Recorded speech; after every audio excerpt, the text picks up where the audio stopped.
والحمد لله رب العالمين والصلاة والسلام على أشرف الأنبياء والمرسلين نبينا محمد وعلى آله وصحبه أجمعين أما بعد فقال الله تبارك وتعالى ويوم حنين إذ أعجبتكم كثرتكم فلم تغن عنكم شيئا وضاقت عليكم الأرض بما رحبت ثم وليتم مدبرين ثم أنزل الله سكينته على رسوله وعلى المؤمنين وأنزل جنودا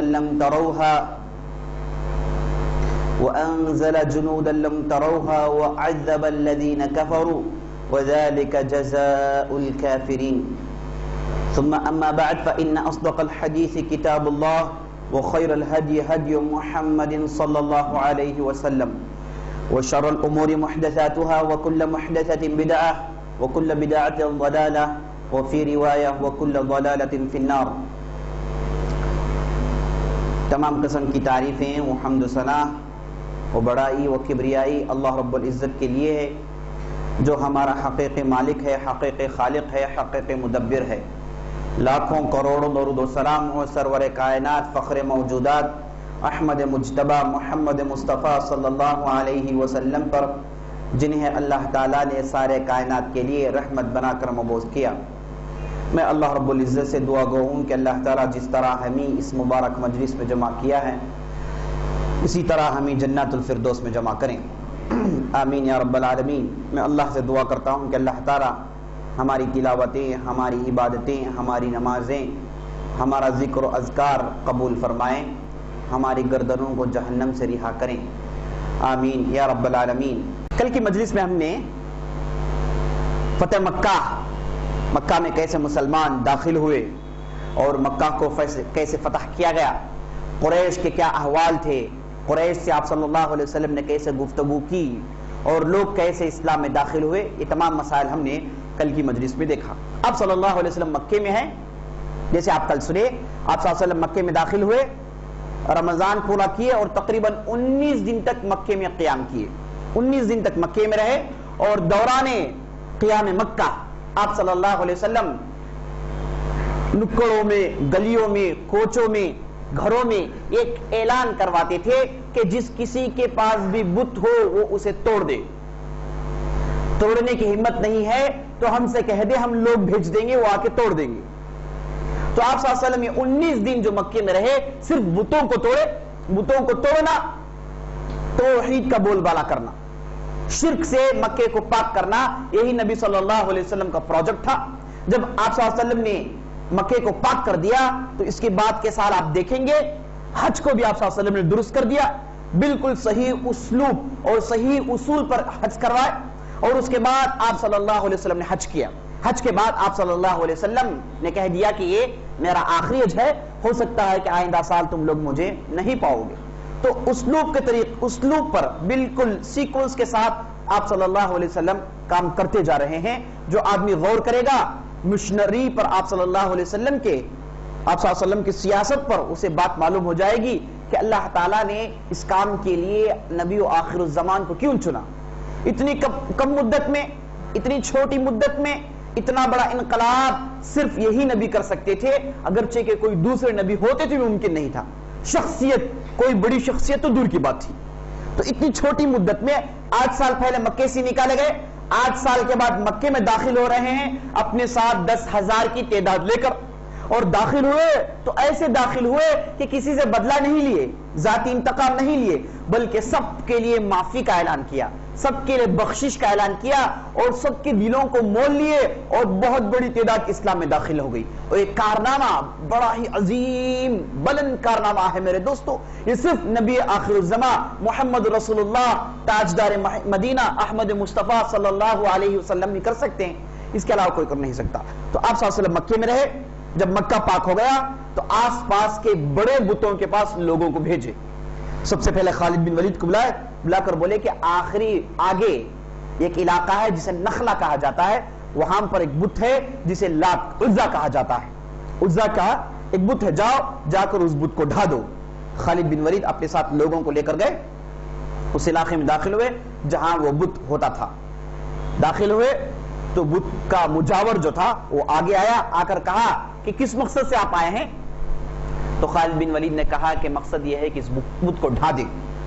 اب ہم یہ سال بتوں کو پاک کرنے کا ہمارا پروجیکٹ ہے، مکہ اور آس پاس کے علاقوں سے بتوں کو نکالیں گے، شرک سے مکے کو پاک کریں گے، یہ ہمارا پروجیکٹ ہے۔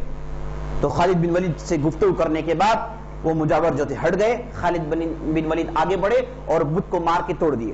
واپس آئے آپ صلی اللہ علیہ وسلم کے پاس، آپ صلی اللہ علیہ وسلم پوچھا خالد کیا تم نے کوئی چیز دیکھی؟ تم نے تو بت توڑ دیے میں بھی جانتا ہوں، لیکن کیا تم نے کوئی عجیب و غریب چیز دیکھی؟ خالد بن ولید نے کہا کہ نہیں ہے اللہ کے رسول، ویسی کوئی چیز میں نے نہیں دیکھی۔ تو نبی صلی اللہ علیہ وسلم نے کہا کہ تم نے اصل بت کو توڑا نہیں ہے، جاؤ جا کر توڑ کر آؤ دوبارہ۔ خالد بن ولید پھر جاتے ہیں تو دیکھتے ہیں کہ جب وہ مندر کے قریب پہنچے تو ایک کالی ننگی عورت نکل کر بھاگ رہی ہے اور دوڑ رہی ہے۔ مجاور نے جیسے ہی اس عورت کو دیکھا چلا چلا کر یہ کہنا شروع کر دیا بھاگ جاؤ، جا کر اپنے آپ کو بچا لو۔ وہ ڈر گیا ہو۔ خالد بن ولید اس کے تعاقب میں گئے، پیچھے لگے اور اس کے بعد ایسی کاری ضرب لگائے جس کی وجہ سے اس کا جسم دو ٹکڑے ہو گیا۔ واپس آئے، آ کر نبی صلی اللہ علیہ وسلم سے پوچھے تو آپ صلی اللہ علیہ وسلم نے کہا اب تم نے عزا کو قتل کیا ہے۔ وہی عزا تھی، وہی عزا تھی۔ اصل میں عزا ایک بت کا نام ہے، کوئی تھا یا نہیں تھا نہیں معلوم، لیکن عام طور پر یہ جو جن ہوتے ہیں، یہ جو شیاطین ہوتے ہیں، لوگوں کو دھوکہ دینے کے لیے ان علاقوں میں آ کر بیٹھ جاتے ہیں۔ یہاں پر جب لوگ جاتے ہیں تو عجیب و غریب چیزیں دیکھتے ہیں، سمجھتے ہیں کہ یہ فلاں بت کے کرامات ہیں، فلاں چیز کی کرامات ہیں۔ لوگوں کو دھوکہ دینے کے لیے شیاطین جمع ہوتے تھے، اور آج بھی ہم دیکھتے ہیں ہمارے معاشرے میں، کہتے ہیں کہ فلاں جگہ جائیے تو آپ کے جسم میں شیطان آ جائے گا، شیطان حاوی ہو جائے گا، فلاں کو بیڑیاں ڈال دی جاتی ہیں۔ بیڑیاں تو بیڑیاں میرے دوستوں دور کی بات، آپریشنز چلتے ہیں، آپریشنز باقاعدہ۔ اپولو ہاسپٹل میں ایسے آپریشن نہیں چلیں گے جو وہاں پر چلتے ہیں، جا کے لیٹ جائیں تو ان کا پیٹ چیر دیا جاتا ہے، پیٹ میں سے جو ہے ہتھوڑی، قینچیاں، بڑے بڑے چیزیں نکال کے بازو رکھ دیتے ہیں، کہتے ہیں کہ رات میں تمہارا آپریشن ہوا تھا، حضرت آئے تھے آپ کا آپریشن کیے تھے، یہ چیزیں جو آپ کے پیٹ سے نکلے ہیں۔ اتنی چیزیں اگر آدمی کے پیٹ میں اتنی چیزیں ہوں تو آدمی جو ہے کب کا مر جاتا، زندہ تھوڑی رہتا ہو۔ تو ایسی ویسی باتیں مشہور ہیں میرے دوستوں۔ ہو سکتا ہے کہ کرشمے نظر آئے، ہو سکتا ہے عجیب و غریب باتیں نظر آئے، لیکن یقینی طور پر جان لیجئے وہ شیطانوں کی طرف سے ہے، جنوں کی طرف سے ہے۔ جن ایسے کاموں میں انسان کو بہت بہکاتے ہیں اور وہ ایسے کاموں کے ذریعے سے انسان کو اپنا غلام بنا لیتے ہیں، اور جن کو بعض فوائد ہیں جو صرف انسان ہی دے سکتا ہے، کوئی دوسرا دے نہیں سکتا۔ جن کو قابو کرنے کے لیے انسان کوشش کرتا ہے، اور ایک جن کا ایک انسان کے قابو میں آنا معمولی چیز نہیں ہے۔ وہ اس وقت قابو میں آتا ہے جب وہ انسان سے بہت سارے چیزیں کروا لیتا ہے، بہت سارے مانگے پیش کرتا ہے۔ جب انسان اسے کرتا ہے تو جن اس کی خدمت کرتا ہے، لیکن یہ جن جو شیاطین ہیں ہمیشہ نکمے ہیں، پورا کام نہیں کرتے، دھوکہ دیتے ہیں، اور جو جادوگر جس کے پیچھے پڑے ہوتے ہیں اسی جادوگر کو ان کے ہاتھوں سے قتل کر دیا جاتا ہے، یہی قتل کرنے والے ہوتے ہیں۔ تو شیاطین کی دنیا عجیب و غریب دنیا ہے میرے دوستوں۔ اسے سمجھنے کے لیے آدمی صرف اس وقت سمجھ سکتا ہے جب وہ جادوگری میں کودے، نعوذ باللہ، ایسے برائیاں کرے، اور اس کے باوجود بھی شیاطین کی تفاصیل نہیں جان سکتا۔ اب ہمارے معاشرے میں عام ہے کہ بعض لوگ کہتے ہیں کہ 50 لاکھ روپے مجھ پر جادو کر دیا جائے، اور دھڑلے سے کہتے ہیں۔ میں کہوں گا کہ دھڑلے سے آپ جادوگروں کے پاس کہنا چاہیے نا، عوام میں کرنے سے کیا مطلب؟ اور اس کے بعد مسئلہ یہ ہے کہ آپ کیسے ایک حرام چیز کروا سکتے ہیں؟ جادو کرنا حرام ہے، یہاں تک ہم حدیث میں سنتے ہیں، آپ صلی اللہ علیہ وسلم کہتے ہیں من اتى کاہنا او عرافا فصدق بما يقول فقد كفر بما انزل على محمد۔ اگر کوئی کاہن کے پاس آئے، عراف کے پاس آئے، جادوگر کے پاس آئے، فال دیکھنے والے کے پاس آئے، اور اس کی بات اس نے مان لی تو اس نے کفر کیا، کافر بن گیا ہو۔ اگر کوئی آدمی دیکھنے کے لیے جا کے بیٹھتا ہے تو اس کی 40 دن کی عبادتیں ختم۔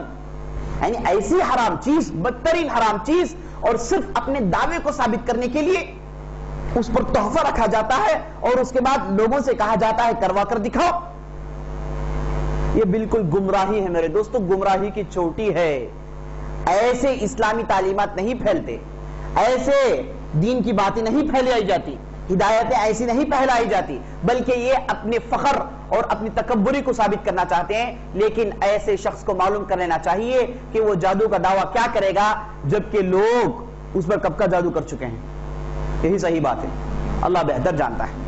ٹھیک ہے، تو میرے دوستو یہ جو کالی ننگی جو شیاطین باہر آئی جسے خالد بن ولید نے قتل کیا، اس کے بعد جا کے آپ صلی اللہ علیہ وسلم سے بتائے کہ اللہ کے رسول میں نے عجیب و غریب چیز دیکھی، یہ کالی ننگی عورت اٹھ کر بھاگ کر آئی، میں نے اس کے 2 ٹکڑے کر دیے. تو نبی صلی اللہ علیہ وسلم نے کہا وہی عزہ تھی، اب تم نے عزہ کو قتل کیا. اس کے بعد آپ صلی اللہ علیہ وسلم عمرو بن عاص کو بھیجے، ایک بدھ جس کا نام سوا تھا، جا کے قتل کرنے کے لیے. ادھر گئے تو مجاور نے روکا انہیں، کہا کہ نہیں تم قتل نہیں کر سکتے، اندر سے سوا باہر نکل کر آ کے تمہیں قتل کر دے گا، تم پر مار پڑ جائے گا، ہاتھ پڑ جائے گا، پریشانی ہوگی، تم ہرگز اس کے قریب مت جاؤ. عمرو بن عاص نے کہا کہ راستہ چھوڑتے ہو ورنہ کیا کریں تمہارے ساتھ. تو مجاور ہٹ گیا، آگے بڑھے، بڑی آسانی سے انہوں نے بت کو توڑ دی. اسی طریقے سے سعد بن زید الاشہلی کو آپ صلی اللہ علیہ وسلم نے قدید بھیجا تھا، جو مکے سے تھوڑی دور تھا علاقہ، وہاں پر ایک بت تھا جس کا نام منات.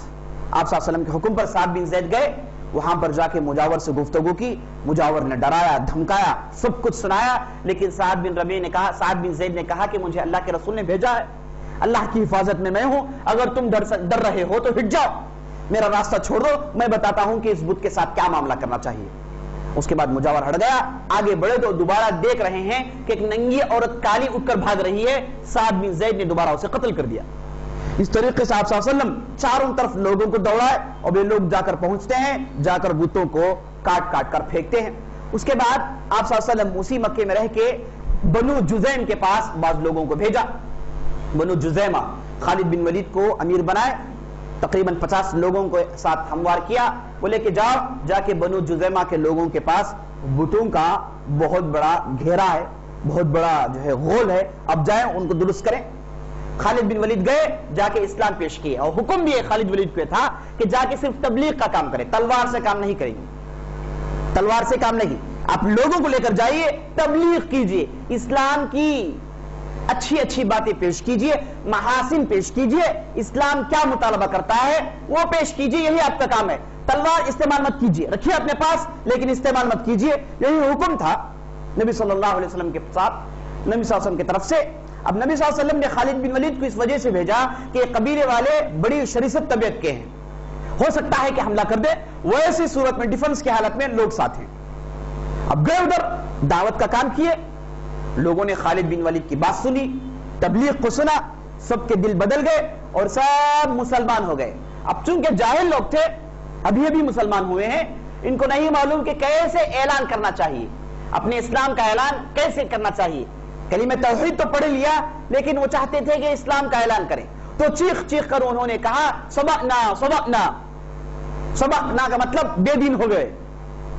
مسلمان صحابہ کو یہ مشرکین صابئین کہا کرتے تھے، یعنی بے دین، دین چھوڑ دیے، صابئین کہا کرتے تھے. تو چونکہ مسلمانوں کی طرف سے دعوت تھی، اب ان کی دعوت پر ان لوگوں نے لبیک کہا ہے، ان کے دین کو قبول کیا ہے، تو انہوں نے وہی لفظ استعمال کیا، لفظ استعمال کر کے کہنے لگے سبقنا سبقنا. خالد بن ولید کو غصہ آ گیا، اتنی دعوت، اتنی تبلیغ، اتنی وضاحتیں، اتنے کلیریفیکیشنز سب سننے کے بعد تم لوگ برملا یہ کہتے ہو کہ اب تم بے دین ہو گئے، برملا یہ کہتے ہیں کہ تم مسلمان نہیں ہوئے. غصہ آیا، ان پر تلوار چلانا شروع کیے اور دیکھتے ہی دیکھتے بہت بڑی تعداد کو قتل کر دیے. اس کے بعد ایک بہت بڑی تعداد کو قیدی بنا کر ساتھ لے کر گئے. تھوڑی دیر کے بعد یہ اعلان کر دیے کہ ان قیدیوں کے سروں کو بھی مار دیا جائے. اب خالد بن ولید کے ساتھ انصار بھی تھے، مہاجرین بھی تھے، اور بنو سلیم کے بعض افراد بھی تھے، وہ بھی مسلمان تھے. اب بنو سلیم کے افراد خالد بن ولید کی بات سنے اور سب کے سر مار دیے. اب انصار اور مہاجرین جو تھے انہوں نے نہیں مارا، ان کو معلوم ہو گیا کہ کہیں کچھ ہو رہا ہے، کہیں کچھ غلطی ہے. ہاں امیر ہے لیکن یہاں پر غلطی کا حکم ہے، نافرمانی کا حکم ہے. کسی کو ناحق قتل کرنا ہے نافرمانی ہے. لا طاعۃ فی معصیۃ الخالق. کسی کی نافرمانی میں، اللہ کی اطاعت میں کسی کی اللہ کی نافرمانی نہیں چلے گی، کسی کی اطاعت میں اللہ کی نافرمانی نہیں چلے گی. نافرمانی اللہ کی نہیں چلے گی، چاہے وہ امیر کہے چاہے جو بھی کہے. تو انصار و مہاجرین اپنے ہاتھ کو روک لیے، قتل نہیں کیے. خالد بن ولید کو غصہ آیا، وہ سیدھے نبی صلی اللہ علیہ وسلم کے پاس آئے، پوری تفصیل سنائی. تو انصار و مہاجرین نے بھی تفصیل سنائی. تو آپ صلی اللہ علیہ وسلم کو غصہ آیا، اٹھے اور دونوں ہاتھ آسمان کی طرف اٹھائے، اٹھا کر کہا اے اللہ، خالد بن ولید نے جو کہا ہے، جو کیا ہے، اے اللہ میں اس سے بری ہوں، اے اللہ میں اس سے بری ہوں، میں برات کا اظہار کرتا ہوں، میں نے خالد بن ولید کو اس کا حکم نہیں دیا۔ خالد بن ولید بہت مایوس ہو گئے، ان سے بھی غلطی ہوئی، وہ جان بوجھ کر تو قتل نہیں کیے، لیکن تلوار کا جوش اور اس کے بعد ان لوگوں کا اس قسم کا اعلان خالد بن ولید کو غصے میں ڈال دیا اور انہوں نے کافر سمجھ کے لوگوں کو رون دیا۔ اس کے بعد خالد بن ولید غمگین ہو گئے اور خالد بن ولید کے ساتھ اس وقت عبد الرحمن بن عوف بڑے غصے سے بات چیت کی۔ عبد الرحمن بن عوف بہت سینئر آدمی ہے، سابقون اول مکے کا شروع میں دوسرے دن یا پھر تیسرے دن اسلام قبول کیے تھے۔ ویسی شخصیت جب خالد بن ولید کا یہ حرکت ان کو معلوم ہوئی تو غصے میں آ گئے، خالد بن ولید سے تلخ کلامی کی، ان پر غصے کا اظہار کیا اور خالد بن ولید بھی جواب دیے۔ اب دونوں کے درمیان بات چیت گرم ہو گئی، یہاں تک کہ خالد بن ولید کی آواز اونچی ہو گئی اور زیادہ غصہ دکھانے لگے۔ تو آپ صلی اللہ علیہ وسلم دخل اندازی کیے، دخل اندازی کر کے بولے خالد جان لو میرے اصحاب کو گالی مت دو، لا تسبوا اصحابی، یہ میرے اصحاب ہیں، انہیں تم گالی مت دو، انہیں ٹھیس پہنچانے کی کوشش مت کرو، کسی بھی قسم کی تکلیف انہیں مت دو۔ یاد رکھ لو اگر تم لوگ پہاڑ کے مانند بھی، ایک پہاڑ کے مانند بھی، ایک احد پہاڑ کے مانند بھی سونا اللہ کے راہ میں دو گے تو تم ان کا مقابلہ نہیں کر سکتے۔ یہ جو آدھا سا دیے ہیں اللہ کے راہ میں، اس آدھے سا کا بھی تم لوگ مقابلہ نہیں کر سکتے۔ یہ سابقون اولین میں سے ہے، یہ میرے خاص اصحاب ہیں، ان کے تعلق سے زبان دراز کرنا بالکل جائز نہیں، میں ڈانٹتا ہوں تم کو۔ یہ کہہ کے آپ صلی اللہ علیہ وسلم نے خالد بن ولید کو خاموش کر دیا۔ یہ آپ صلی اللہ علیہ وسلم کی طرف سے ساری دنیا کے لوگوں کے لیے اعلان تھا میرے دوست کہ نبی صلی اللہ علیہ وسلم کے اصحاب پر کلام نہیں کیا جائے گا، نبی صلی اللہ علیہ وسلم کے اصحاب کے تعلق سے اف تک نہیں کہیں گے، ان کی غلطیاں ہیں غلطیاں بیان نہیں کریں گے، ان کی اچھائیاں بیان کریں گے۔ آپسی اختلافات، آپسی مسائل کو دکان ڈال کر دکھانا اور اس پر ڈھنڈورا پیٹنا، یہ ہمارا طریقہ نہیں ہے، یہ طریقہ شیعہ اور باطل عقائد والوں کا ہے۔ ہم اہل السنہ صحابہ کے ساتھ احترام کے ساتھ پیش آتے ہیں، صحابی کا نام آئے تو ساتھ رضی اللہ عنہ کہتے ہیں، صحابی کے محاسن گنواتے ہیں، ان کے قربانیاں گنواتے ہیں۔ کیسے ظالم ہیں وہ لوگ جو صحابہ کے اختلافات دکھاتے ہیں، ان کے محاسن نہیں دکھاتے، فلاں صحابی کی غلطی دکھاتے ہیں۔ ان ظالموں کو معلوم ہے کہ یہ غلطی کے بدلے انہوں نے 100 نیکیاں کی ہیں، یہ غلطی ان سے ہو گئی، لیکن جہاد کے میدان میں سر بکف ہو کے اللہ کے لیے لڑے۔ اس وقت ایمان لائے جب لوگوں نے جھٹلایا، جب اسلام لانا موت کے منہ میں ہاتھ ڈالنے کے مانند تھا، اس وقت انہوں نے اسلام کو برملا اعلان کیا۔ یہ بہت بڑی شخصیتیں ہیں، ان کا دل زندہ ہے، یہ بہترین افراد ہیں، دین کو سب سے زیادہ سمجھنے والے ہیں، قرآن کے حافظ ہیں، قرآن کے اصول پر چلنے والے ہیں۔ تو ظالم ہیں وہ لوگ، ظلم کرتے ہیں وہ لوگ جو نبی صلی اللہ علیہ وسلم کے اصحاب پر کلام کرتے ہیں، اور ان کا دین میرے دوستو نبی صلی اللہ علیہ وسلم کے تعلق سے اور ان کے اصحاب کے تعلق سے کفر بیان کرنا، ان کے اصحاب کو کافر ٹھہرانا، یہ ان کا دین ہے میرے دوستو۔ ابوبکر صدیق اور عمر بن خطاب کے تعلق سے گالیاں دینا ان کے پاس عبادت کے مانند ہے، ان کے بت بناتے ہیں اور ان بتوں پر تیر چباتے ہیں، مقصد یہ ہے کہ اذیت پہنچ جائے، اور مدینہ جاتے ہیں موقع ملے تو ان کے قبروں پر تھوکتے ہیں، صرف عداوت کا اظہار، عداوت کا اظہار، یہ عداوت، یہ بغض، یہ زہر یہودیوں نے ان کے پاس بھرا ہے۔ اور اسی لیے علامہ ابن تیمیہ نے کہا کہ یاد رکھ لو اگر شیعہ کو حکومت ملے تو زمین میں یہودیوں کو بھی حکومت ملے گی۔ بہترین بات کہا انہوں نے، بہترین بات کہی وہ 700 کے ہجری کے عالم تھے، وہ کہتے ہیں کہ اگر زمین میں شیعہ کو حکومت مل جائے، ان کی کوئی بستی بن جائے، اے لوگوں یاد رکھنا یہود کے لیے بھی بستی بنے گی، اور صحیح بات ثابت ہوئی، شیعہ کی حکومت بنی۔ چند دنوں کے بعد آپ دیکھتے ہیں کہ اسرائیل قائم ہو گیا۔ یہ آپس میں جڑے ہوئے ہیں، اندرونی تعلقات ہیں ان کے، در پردہ یہ لوگ آپس میں ملتے ہیں۔ یہ شیعہ کو سنی کی عداوت میں بھر دیا، وہ سوچتے ہیں تو صرف سنی کی عداوت سوچتے ہیں۔ اب یہ یہود مطلب پرست دسیسہ کار لوگ اپنے مفاد کے لیے چاہے دنیا کے سب کو قتل کر دیں گے، اپنا مفاد ہو جائے کافی ہے، انسانوں کو قتل کرنا ان کے لیے کوئی موضوع ہی نہیں، وہ ساری دنیا میں اپنے آپ کو سب سے افضل سب سے بہتر سمجھتے ہیں میرے دوست۔ تو ان کی حکومت قائم ہوئی تو ان کی بھی حکومت قائم ہوئی۔ شیخ الاسلام ابن تیمیہ کی بات بالکل صحیح ثابت ہوئی، وہ اس وجہ سے کہے کہ ان دونوں کے درمیان گہرے تعلقات ہیں، اور آج کی دنیا اسے بہترین انداز سے ثابت کر رہی ہے میرے دوست۔ تو اس طریقے سے خالد بن ولید اور عبد الرحمن بن عوف کے درمیان کچھ تلخ کلامی ہوئی۔ آپ صلی اللہ علیہ وسلم نے خالد بن ولید کو ڈانٹا اور اس کے بعد ان کی غلطی کو اقرار کروانے رکھا اور خالد بن ولید نے ان کی غلطیوں کا اقرار کر لیا اور زندگی بھر اللہ تعالیٰ سے توبہ کرتے رہے۔ اس کے بعد آپ صلی اللہ علیہ وسلم مکے میں ہیں۔ اب مکے سے آپ صلی اللہ علیہ وسلم سیدھے مدینہ نہیں گئے، مکے میں 19 دن ہے، 19 دن بزی ہیں، ہر دن ایک نیا کام کر رہے ہیں، لوگوں کو تعلیم دے رہے ہیں، تقاریر اور خطبے چل رہے ہیں، لوگ مسلمان ہوتے جا رہے ہیں، بڑی تعداد میں مسلمان ہوتے جا رہے ہیں۔ اب مکے میں جتنے بھی لوگ تھے اکثر و بیشتر مسلمان ہو گئے، لیکن مکے کے آس پاس علاقے خاص طور پر طائف اور دوسرے علاقے کے جو بڑے بڑے قبائل تھے جیسے بنو حوازن ہے نا اور بنو ثقیف، یہ بڑے بڑے قبائل ہیں، ان کو بھی چاہیے تھا کہ مسلمان ہو جاتے، بہتر تھا، لیکن ان کو شیطان کی سوچی، انہوں نے کہا کہ ہم مسلمان نہیں ہوں گے۔ انہوں نے کہا کہ مکہ والوں نے لڑائی ٹھیک سے نہیں لڑی، وہ تو ہتھیار ڈال دیے، اگر نبی صلی اللہ علیہ وسلم کو محمد کو ہم سے ٹکراؤ ہوتا ہم بتاتے کہ لڑائی کیسی ہوتی ہے۔ یہ کہہ کے مالک بن عوف النصری کے ساتھ پورے طائف والے اور بنو حوازن جمع ہو گئے، جن کی بہت بڑی تعداد تھی، سب مل کے حنین کے علاقے میں وادی اوطاس میں آ کے اتر گئے اور اسلحہ تیار ہے، لڑائی کے لیے تیار ہیں۔ آپ صلی اللہ علیہ وسلم کو خبر ملتی ہے کہ اے نبی صلی اللہ علیہ وسلم، یہ لوگ بنو حوازن اور بنو ثقیف کے لوگ اور دوسرے قبائل کے لوگ جمع ہو گئے ہیں مکے میں چڑھائی چڑھانے کے لیے، مکے میں حملہ کرنے کے لیے۔ تو آپ صلی اللہ علیہ وسلم کو خبر ملتی ہے تو آپ صلی اللہ علیہ وسلم فوراً صحابہ میں اعلان کرتے ہیں کہ ہم کو کل حنین جانا ہے، لوگوں تیار ہو جاؤ۔ تو 10,000 آئے تھے نبی صلی اللہ علیہ وسلم کے ساتھ، سب تیار ہو جاتے ہیں، اس کے علاوہ مکے سے 2,000 لوگ تیار ہوتے ہیں، کل ملا کے 12,000 کی تعداد لے کے آپ صلی اللہ علیہ وسلم مکے سے نکلتے ہیں۔ نکلنے سے پہلے جاسوس دوڑاتے ہیں تاکہ پتہ لگائے کہ کون کون جمع ہے، کیسے کیسے لوگ جمع ہیں۔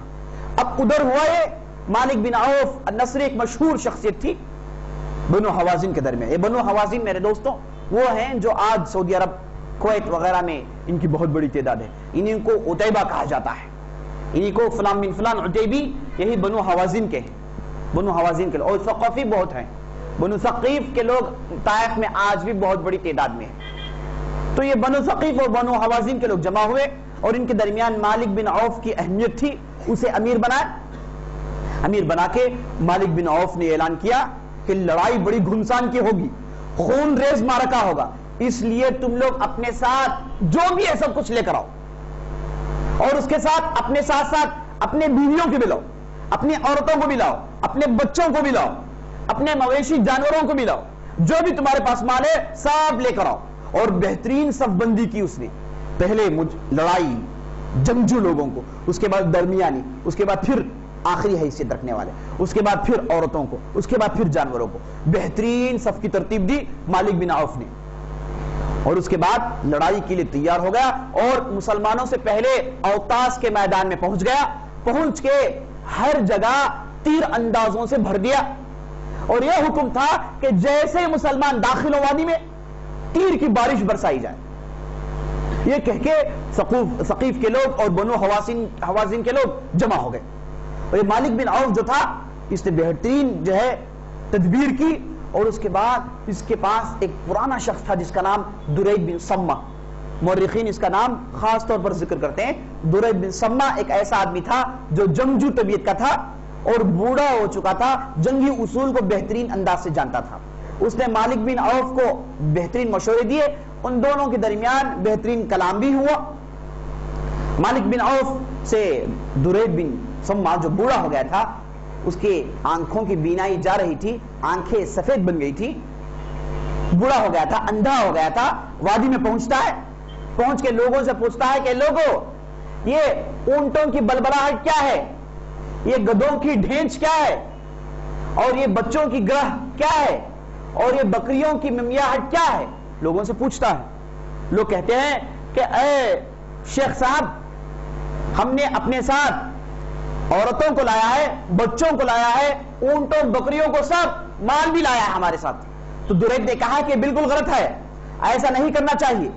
امیر کو بلایا گیا ان کے، جس کا نام مالک بن عوف تھا، اور اسے درید نے کہا کہ تم نے کیا کیا ہے، جاؤ جا کے واپس کرو، صرف مردوں کو لے کر آؤ۔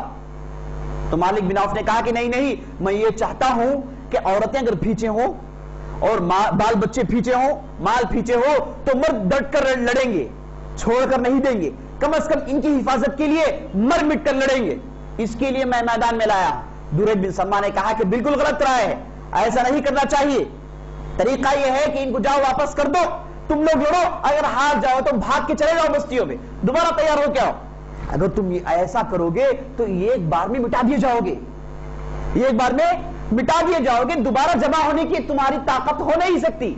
تو درید بن سلمان نے یہ رائے دی، لیکن مالک بن عوف اصل میں چاہتا یہ تھا کہ درید کی رائے نہ لیں، اگر لوگ یہ نہ کہیں کہ درید کی رائے کی وجہ سے جیت گئے، تو حسد کی وجہ سے مالک بن عوف نے درید کی رائے نہیں لی، جس کی وجہ سے اسے بہت بڑا نقصان اٹھانا پڑا۔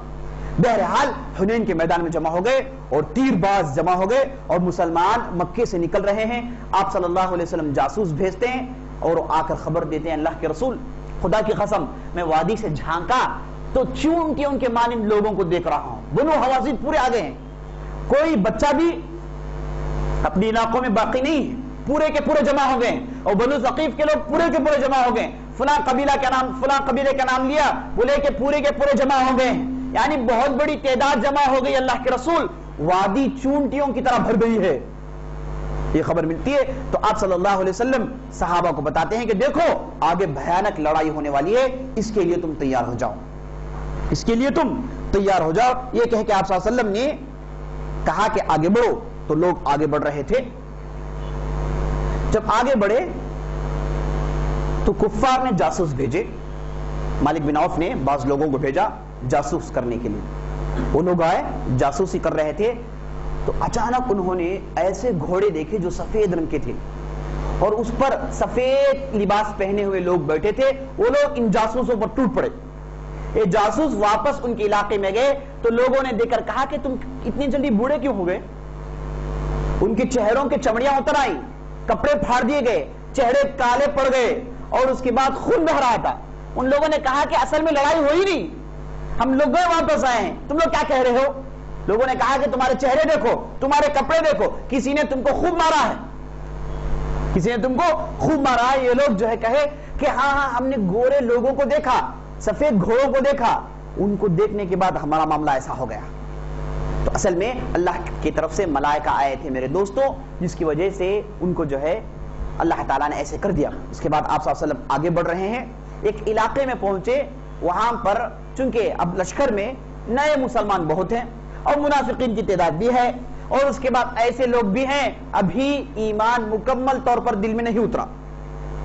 آگے بڑھے تو ایک جھاڑی دیکھے، درخت، اب درخت مشہور ذات الانوات کے نام سے ہے۔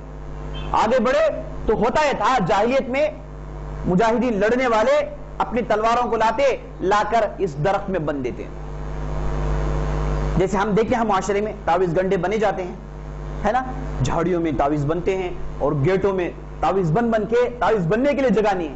اور اس کے بعد ہمارے معاشرے میں کفلوں کا ٹینشن ہے، بڑے بڑے کفل آتے ہیں ڈال دیتے ہیں، یہ خوب کفل، جہاں کہیں بھی کفل، پتہ نہیں کس لیے۔ اور اس کے بعد یہ لال کپڑے، لال چنیاں، چھتوڑے، یہ سب جو ہے ہمارے معاشرے میں عام ہے، ویسے ان کے پاس بھی تھا۔ یعنی مطلب یہ جاہلیت میں تشابہ ہے میرے دوست، جہاں کہیں بھی جاہلیت پھیل جائے وہی کام کرتے ہیں جو اگلے والوں نے کیا، ان کے اندر جو ہے گہرے تعلقات، گہرے ریلیشنز ہے، اللہ بہتر جانتا ہے۔ بہرحال آپ صلی اللہ علیہ وسلم آگے بڑھے تو بعض لوگ جو نئے تھے انہوں نے کہا کہ اللہ کے رسول دیکھیے ذات و انوات ہے، ذات و انوات ہمارا پرانا درخت ہے، اب ہم چونکہ مسلمان ہو گئے ہیں، اب یہ درخت کے پاس ہم جا نہیں سکتے، اے اللہ کے رسول اس کے بدلے ہمارے ایک دوسرا درخت مقرر کر دیجیے، اللہ کے رسول ہمارے لیے ایک دوسرا درخت مقرر کر دیجئے، یہ تو مشرکین کا ہے، ہمارے لیے ایک درخت بنائیے، ہے نا۔ جیسے ہمارے معاشرے میں کہتے ہیں کہ جب ہم کہتے ہیں کہ بھائی فلان چیز مت کرو، شرک ہے، تو کہتے ہیں کہ شرک وہ ہے جو صرف ہندو کرتے ہیں، ہم جو کرتے ہیں شرک نہیں ہے، ہم جو سجدے کرتے ہیں غیر اللہ کے آگے، چڑھاوے چڑھاتے ہیں، نظر و نیاز کرتے ہیں، یہ کیسے شرک و بدعت ہو جائے گا جبکہ ہم کرتے ہیں؟ ہمارا کرنا خود یہ دلیل ہے کہ شرک نہیں ہے۔ جی شرک وہ ہے جو ہندو کرتے ہیں، ہندو جو مندروں میں جا کے کرتے ہیں، گویا کہ اپنے آپ کو شرک سے کاٹنے کے لیے ایسی باتیں سنا رہے جبکہ وہ لوگ صریح شرک کرتے ہیں۔ تو یہ اصحاب نے بھی، یہ جو نئے نئے آئے تھے، انہوں نے بھی کہا کہ یہ جو درخت ہے مشرکین کے لیے ہے، ہمارے لیے بھی ایک درخت ہونا چاہیے، اے اللہ کے رسول آپ ہمارے لیے بھی ایک درخت مقرر کر دیجئے۔ نبی صلی اللہ علیہ وسلم غصہ آیا، نبی صلی اللہ علیہ وسلم نے کہا کہ اے لوگوں تم نے وہ بات کہی تھی جو بنو اسرائیل کے لوگوں نے موسیٰ سے کہی تھی. بنو اسرائیل کے لوگوں نے بھی ایسا ہی کہا تھا. جب وہ لوگ سمندر پار کر کے جا رہے تھے تو دیکھ رہے ہیں کہ لوگ شرک کر رہے ہیں, غیر اللہ کے آگے اپنے سروں کو جھکا رہے ہیں, تو بنو اسرائیل نے بھی یہی سوال کیا تھا. انہوں نے بھی یہی کہا تھا کہ ہمارے لیے بھی کچھ چاہیے تاکہ ہم جا کے سجدہ کریں. تو موسیٰ نے انہیں خوب ڈانٹا, بولے کہ ابھی ابھی آئے ہو, ابھی ابھی سب کچھ دیکھا تم نے, توحید کی بات سن سن کے تمہارے کانوں جو ہے سن پڑ گئے ہیں, تم مسلسل توحید کی بات سنتے آ رہے ہو اور پھر دوبارہ یہ غلطی کر رہے ہو. تو موسیٰ کو بہت غصہ آیا, آپ صلی اللہ علیہ وسلم کی بہت غصہ آیا. آپ صلی اللہ علیہ وسلم نے ڈانٹا اور لوگوں کو بتایا کہ شرک ہے, یہ جاہلیت ہے, اسے توڑنے کے لیے میں آیا ہوں. میری بعثت کا مقصد یہ ہے کہ ان چیزوں کو مٹاؤں میں. یہ چیزوں سے اسلام کا کوئی تعلق نہیں ہے, درخت ورخت کچھ بھی فائدہ نہیں پہنچا سکتے. تو آپ صلی اللہ علیہ وسلم تقریر کی, لوگوں کو سمجھایا, اس کے بعد وہ خاموش ہو گئے. آپ صلی اللہ علیہ وسلم آگے بڑھے تو یہ جو 12,000 کی جو تعداد تھی, اسے دیکھ کے جو نئے آئے تھے ان کی ایک تعداد نے کہا کہ ہماری اتنی بڑی تعداد ہے, ہم کو کوئی جیت نہیں سکتا, ہم کو کوئی ہرا نہیں سکتا, ہم مغلوب نہیں ہو سکتے, اتنی بڑی تعداد ہم ضرور غالب ہوں گے. بعض لوگوں نے فخر کا اعلان کیا, بعض لوگوں نے تکبری کا اظہار کیا. اس کے لیے اللہ تعالیٰ نے انہیں مزہ چکایا. ہوا یہ لوگ آگے بڑھ کے وادی میں جب داخل ہوئے تو اچانک اتنے تیر آئے کہ دیکھتے ہی دیکھتے آنن فانن ایک بہت بڑی تعداد موت کے گھاٹ اتار دی گئی. صحابہ نے بہت بڑی تعداد مر گئی. اور اس کے بعد ہوا یہ تیروں کی وجہ سے صفوف میں بھگدڑ مچ گئی, گہرا مچ گیا, ادھر ادھر لوگ بھاگنے لگے اور 12,000 کی تعداد وادی میں ادھر ادھر بھاگنے لگی اور پورے کے پورے ٹولیوں کی شکل میں ادھر ادھر بھاگ رہے ہیں, کوئی جم کر نہیں کھڑا. یہاں تک کہا جاتا ہے آپ صلی اللہ علیہ وسلم کے ساتھ صرف 12 لوگ تھے.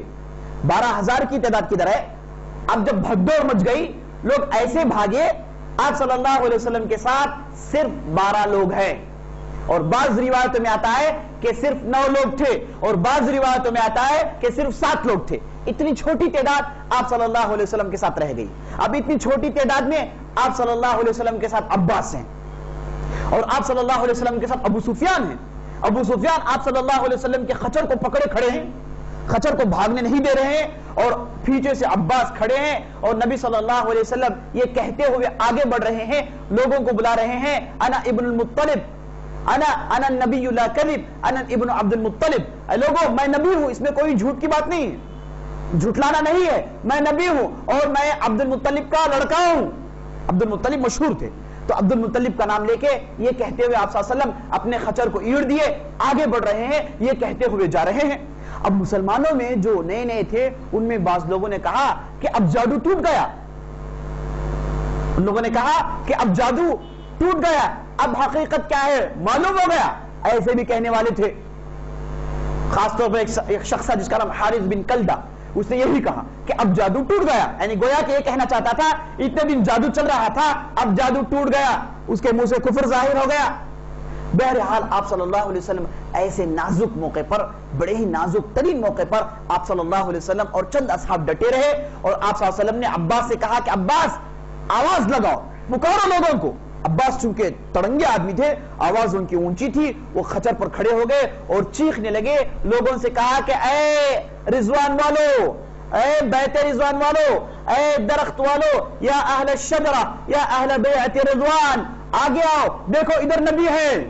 یہ چیخ چیخ کر اپنی اونچی آواز تک کو دور تک پہنچا رہے تھے.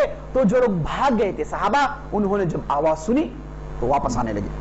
انس بن مالک کہتے ہیں کہ دیکھتے ہی دیکھتے بہت بڑی تعداد آپ صلی اللہ علیہ وسلم کے پاس جمع ہو گئی, اور اس کے بعد پھر تھوڑی لمحے میں, تھوڑے وقفے میں صفوف تیار ہو گئے, لوگ دوبارہ جمع ہو گئے. اللہ تعالیٰ کی طرف سے مدد تھی, اور اس کے بعد گھمسان کی لڑائی دوبارہ شروع ہوئی. پہلے تکبری کا مزہ چکا دیا گیا, دیکھو تم سے بہت بڑی تعداد ہے لیکن ٹک نہیں سکتے جب تک اللہ کی مدد نہ آئے, جب تک اللہ کا حکم نہ آئے تم لوگ میدان میں ٹک نہیں سکتے. یہ بتانا تھا ان نئے لوگوں کو, اور اس کے بعد ان کے چہروں سے بھی بے نقاب, ان کے چہروں سے بھی نقاب اتارنا تھا جن کے دل میں کفر تھا, جن کے دل میں ابھی ایمان نہیں بیٹھا تھا. اسی لیے آپ صلی اللہ علیہ وسلم اس کے بعد مال غنیمت میں ان کو بڑا حصہ دیتے ہیں تاکہ دل میں ایمان بیٹھ جائے. اس کے بعد دوبارہ جمع ہوئے، گھمسان کی لڑائی لڑی گئی، دھوان دھار لڑائی لڑی گئی، اور صحابہ ڈٹے رہے، داد شجاعت دی۔ اس موقع پر اللہ تعالیٰ قرآن میں کہتا ہے وَيَوْمَ حُنَيْنٍ إِذْ أَعْجَبَتْكُمْ كَثْرَتُكُمْ فَلَمْ تُغْنِ عَنْكُمْ شَيْئًا وَضَاقَتْ عَلَيْكُمُ الْأَرْضُ بِمَا رَحُبَتْ ثُمَّ وَلَّيْتُمْ مُدْبِرِينَ ثُمَّ أَنزَلَ اللَّهُ سَكِينَتَهُ عَلَى رَسُولِهِ وَعَلَى الْمُؤْمِنِينَ وَأَنزَلَ جُنُودًا لَمْ تَرَوْهَا وَعَذَّبَ الَّذِينَ كَفَرُوا وَذَلِكَ جَزَاءُ الْكَافِرِينَ۔ لوگوں یوم حنین کو یاد کرو، حنین کے دن کو یاد کرو۔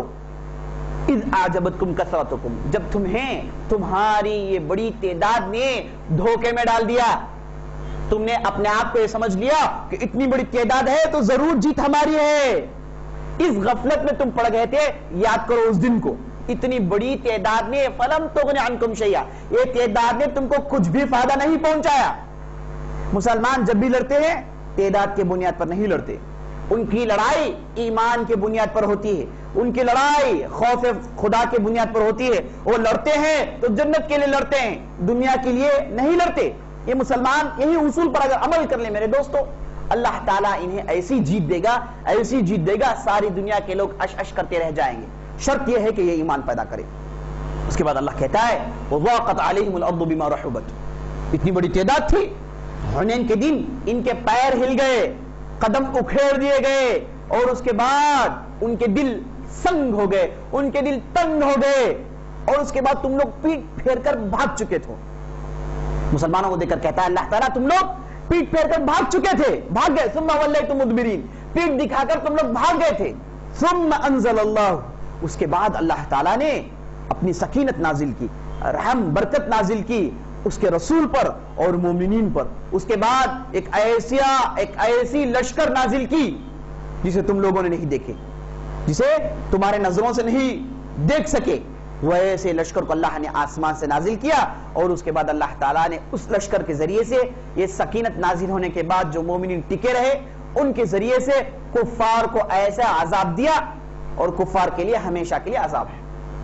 تو یہ آیت کے ذریعے سے اللہ تعالیٰ یوم حنین کو یاد دلاتا ہے، انہیں حنین کے دن کو یاد دلاتا ہے۔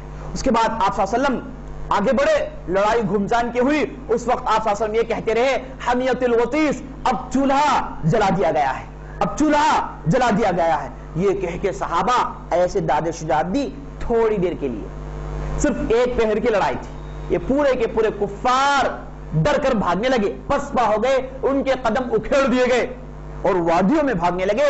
ان کے 3 گروپ ہو گئے، یہ جو کفار تھے ان کے 3 گروپ ہو گئے، ایک گروپ نخلا کی طرف بھاگ گئی، ایک گروپ اوطاس کی طرف بھاگ گئی، ایک گروپ طائف کی طرف بھاگ گئی۔ آپ صلی اللہ علیہ وسلم نے ابو عامر الاشعری کو بلا کر بولے کہ نخلا والوں کا تعاقب کرو۔ وہ چند لوگوں کو لے کے نخلا والوں کے پیچھے گئے، جا کے دیکھے تو ادھر درید بن سما تھا، بوڑھا آدمی درید بن سما بیٹھا ہوا تھا، تو اسے ابو عامر الاشعری نے قتل کیا، اس کے بعد انہیں بھی قتل کر دیا گیا۔ اس کے بعد خالد بن ولید اوطاس کے پاس گئے، وہاں پر جو بھی تھے انہوں نے پسپا کیا، انہیں اور دور بھگا دیا، جو بھی بچے انہیں قید کر لیا گیا۔ اس کے بعد آپ صلی اللہ علیہ وسلم طائف کی طرف آگے بڑھنے کے لیے ایک بہت بڑی تعداد لے کر آتے ہیں۔ معلوم ہوا کہ طائف کی طرف آگے بڑھنے والوں میں مالک بن عوف النصری ہے، اور بڑے بڑے لوگ ہیں، بنو ثقیف کی بہت بڑی تعداد، بنو حوازن کی بہت بڑی تعداد طائف کی طرف بھاگ گئی ہے۔ تو آپ صلی اللہ علیہ وسلم آئے، تھوڑی دیر کے لیے رک گئے، جو بھی مال غنیمت تھا جمایا گیا۔ اب مال غنیمت کیا ہے میرے دوستوں؟ مال غنیمت میں ایک سمندر آیا تھا مسلمانوں کو، بہت بڑی بڑی چیزیں آئی تھی۔ کہا جاتا ہے کہ اس لڑائی میں، اس میدان میں، اوطاس کے اس میدان میں 6000 قیدی،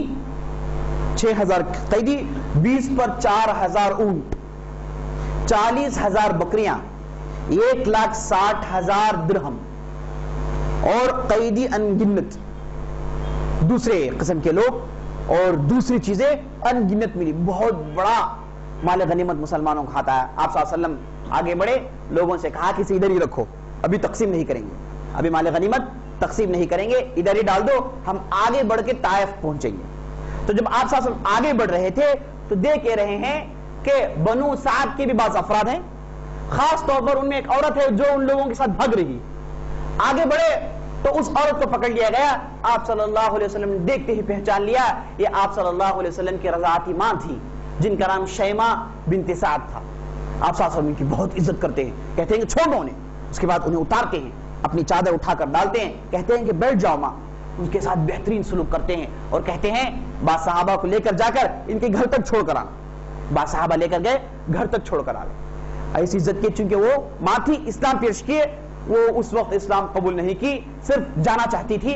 تو نبی صلی اللہ علیہ وسلم نے با صحابہ کے ذریعے سے انہیں ان کے گھر میں پہنچا دیا. اس کے بعد آپ صلی اللہ علیہ وسلم آگے بڑھے, خالد بن ولید کو بلائے, بلا کر بولے کہ تم ان راستوں سے جاؤ تو ایک وادی لیا, ایک علاقہ آئے گا, اس علاقے میں ایک قلعہ ان کا مضبوط ہے, اس قلعے کو توڑاؤ, اور اس کے بعد تم آ کے مجھے وہاں پر ملنا, طائف کے اہم قلعے کے پاس مل جانا. تو خالد بن ولید لوگوں کو لے کر گئے اور قلعہ توڑے اور سیدھے طائف کے قلعے کے پاس پہنچ گئے. اس کے بعد آپ صلی اللہ علیہ وسلم بہت بڑی تعداد لے کے طائف کے قلعے کے پاس پہنچ گئے.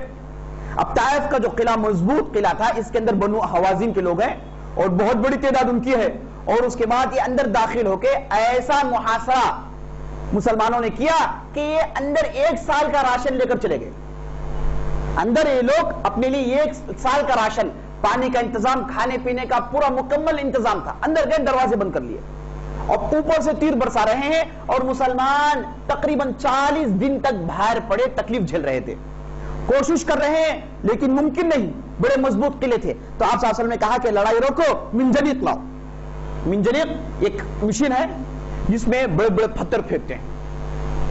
منجنیق لائے گئے اور اس پر رکھ کے پتھر پھینکے گئے, جس کے ذریعے سے قلعے کی دیواروں کو توڑ دیا گیا, شگاف پڑ گئے. اس میں سے بھی داخل ہونے کی کوشش کی, لیکن کفار بڑے زیرک تھے, ان لوگوں نے جم کے حملہ کیا, مسلمان پیچھے آنا پڑا. اور اس کے بعد آپ صلی اللہ علیہ وسلم آگے بڑھ کے اعلان کیے کہ تمہارے اندر جو غلام ہیں وہ لوگ آ جائیں تو سب کو میں ابھی رہا کر دیتا ہوں. غلام ہمیشہ رہا ہونا چاہتے ہیں, تو آپ صلی اللہ علیہ وسلم نے کہا کہ سب میرے پاس آ جائیں گے, میں سب کو رہا کر دیتا ہوں. یہ کہنا تھا 30 غلام باہر آئے, آپ صلی اللہ علیہ وسلم 30 کو رہا کر دیا. اس میں ایک مشہور صحابی جن کا نام ابو بکرہ تھا, وہ نکل کر آئے, تو بڑے ہی عجیب و غریب انداز سے نکل کر آئے. وہ بوڑی میں جو چرخی ڈال کے پانی سینتے ہیں, اس چرخی میں ڈال کے اپنے آپ کو لٹکاتے ہوئے سیدھے مسلمانوں کے پاس آ کے اتر گئے. تو آپ صلی اللہ علیہ وسلم ان کی حرکت دیکھے ان کا نام رکھ دیے ابو بکرہ, چرخی والے, اور اسی نام سے آخر تک مشہور رہے. اس طریقے سے 30 غلام آئے, انہیں رہا کر دیا گیا, لیکن اس کے باوجود بھی یہ بنو حوازن والے ہارنے والے نہیں تھے, ڈٹے رہے, قلعے میں بیٹھے, باہر نکلنے کو مانتے نہیں ہیں. تو نبی صلی اللہ علیہ وسلم نے کہا صحابہ سے کہ دیکھو اب کیا کیا جائے. تو صحابہ کی تعداد میں نوفل الویلی بھی ہے. نوفل الویلی کون ہے؟ جو بنو بکر کے ساتھ بنو خزاعہ پر حملہ کیا تھا. اب وہ صحابی بن گئے رضی اللہ عنہ, کہنا پڑے گا. تو نبی صلی اللہ علیہ وسلم نے نوفل الویلی سے رائے مشورہ پوچھا, چونکہ وہ جنگجو آدمی تھا, تو کیا کریں. تو نوفل نے کہا کہ اللہ کے رسول دیکھیے لومڑی بھاگ کے بل میں گھس گئی ہے, آپ کھڑے رہیں گے تو ایک دن ضرور باہر نکلے گی, آپ اسے پکڑ لے سکتے ہیں. آپ چھوڑ کر جائیں گے تو یہ لومڑی آپ کو نقصان نہیں پہنچائے گی. مطلب یہ ہے کہ آپ حصار اٹھا کے چلے بھی جائیں گے تو یہ لوگ تم کو کوئی نقصان نہیں پہنچائیں گے, نقصان ان سے نہیں ہے. آپ کھڑے رہیے, ضرور ایک دن جیتیں گے, اس میں کوئی ڈاؤٹ نہیں. لیکن آپ صلی اللہ علیہ وسلم کو خبر ملی کہ ان کے پاس 1 سال کا راشن ہے. اب پہلے سے 40 دن نکل گئے, اب 1 سال تک لڑتے رہیں گے, نقصان ہے. تو آپ صلی اللہ علیہ وسلم نے صحابہ کے پاس یہ اعلان کروایا, عمر بن خطاب سے کہا کہ عمر بن خطاب جائیے, جا کر لوگوں سے کہیے کہ کل صبح ہم کو نکلنا ہے. خلاص اب جو ہے بنو حوازن والوں کے پاس کوئی طاقت نہیں ہے, ان کی پوری طاقت ٹوٹ گئی ہے, ایک دن آئیں گے ضرور وہ لوگ. عمر بن خطاب جا کے اعلان کیے تو بعض صحابہ نے کہا کہ نہیں, ہم قلعہ جب تک فتح کریں گے نہیں, واپس نہیں جائیں گے. آپ صلی اللہ علیہ وسلم نے کہا ٹھیک ہے بھائی, رہیں گے, کل صبح پھر لڑیں گے.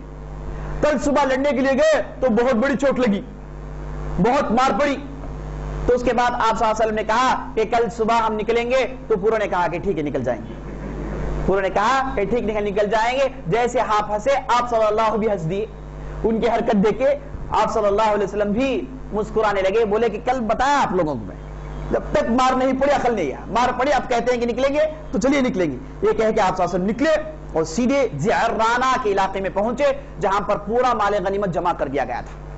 مال غنیمت کے پاس پہنچے. اب اس کے بعد دیکھیے آپ, سخاوت, اللہ کی راہ میں خرچ کرنا, کوئی ان سے سیکھے. میں پوچھتا ہوں حاتم کہاں ہے جس کی سخاوت مشہور ہے؟ اب آ کے دیکھیں سخاوت کسے کہتے ہیں, اللہ کے راہ میں دینا کسے کہتے ہیں, اب دیکھا جائے. آپ صلی اللہ علیہ وسلم ٹھہر گئے ایک درخت کے نیچے, اب اس کے بعد دے رہے ہیں. سب سے پہلے ابو سفیان کو بلا کر بولے کہ 100 اونٹ لے لو اور 6 کلو چاندی لے لو. ابو سفیان نے کہا کہ میرا بیٹا ہے جس کا نام یزید ہے. آپ صلی اللہ علیہ وسلم نے کہا کہ اسے بھی 6 کلو دیجئے اور 700 اونٹ دیجئے. اس کے بعد ابو سفیان نے کہا کہ میرا چھوٹا بیٹا جس کا نام معاویہ وہ بھی مسلمان ہو چکا ہے. نبی صلی اللہ علیہ وسلم نے کہا کہ اسے بھی 100 اونٹ دیجئے, اسے بھی 6 کلو چاندی دیجئے. سفیان لے کے تھک گئے اور پیچھے ہٹ گئے. اس کے بعد آپ صلی اللہ علیہ وسلم حکیم بن حزام کو بلا کر بولے ان کو 100 اونٹ دو بھائی, 100 اونٹ دے گئے. حکیم بن حزام نے کہا کہ اور 100 اونٹ ہو تو بہت اچھا ہوگا. بولے کہ اور 100 اونٹ دو. اس کے بعد نبی صلی اللہ علیہ وسلم نے حکیم بن حزام سے کہا کہ حکیم میری ایک نصیحت سن لو, میری ایک نصیحت سن لو, اگر کوئی چیز تمہیں مل دھن کر آئے تو لے لو, یہ پوچھنا اچھی بات نہیں ہے.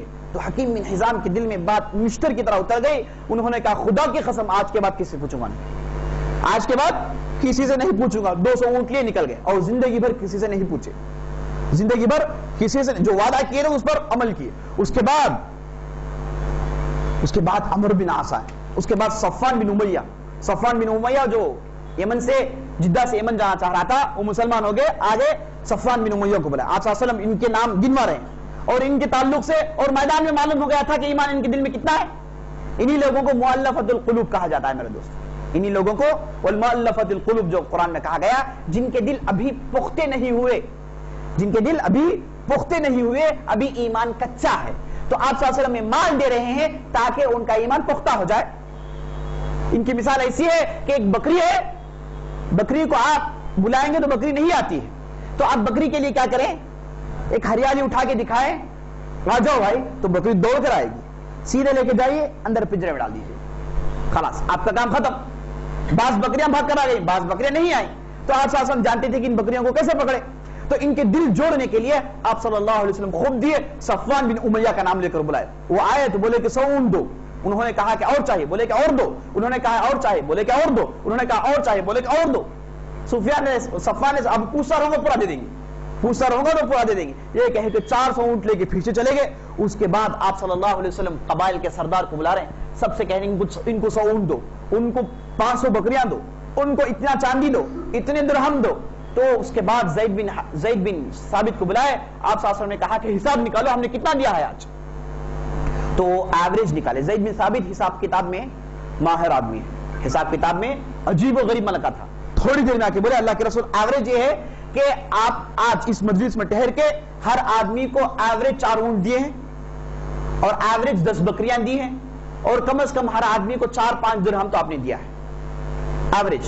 اس کے بعد آپ صلی اللہ علیہ وسلم دیتے رہے یہاں تک کہ آپ صلی اللہ علیہ وسلم کے پاس پورا مال تھا, ختم ہو گیا. اس کے بعد اور بدعا ہے, آ کر آپ صلی اللہ علیہ وسلم کا گریبان پکڑ کے کھینچ رہے گے, بولے کہ محمد اور دو, اے محمد اور دو. تو نبی صلی اللہ علیہ وسلم نے کہا کہ خدا کی قسم اگر اس جیسے میرے پاس اور وادیاں ہوتے اور وادیوں میں مال بھرا پڑا ہوتا, سب نکال کے میں تمہارے لیے دے دیتا, سب نکال کے میں تمہارے لیے دیتا. اے لوگو ہٹ جاؤ, میرے پاس نہیں ہے.